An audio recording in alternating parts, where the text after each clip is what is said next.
नाशिकमध्ये एका 36 वर्षीय बिगारी कामगाराचा दगडाने ठेचून खून केल्याची घटना दिनांक 13 सप्टेंबर रोजी उघडकीस झाली आहे.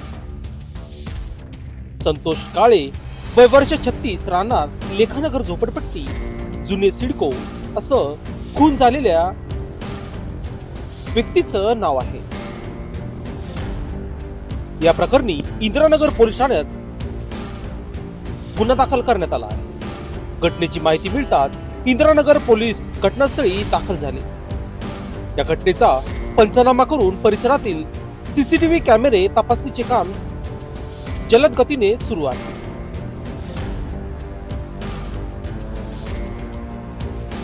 या व्यक्तीचा खून कशाने करण्यात आले याची माहिती अद्याप समजलेली नाही.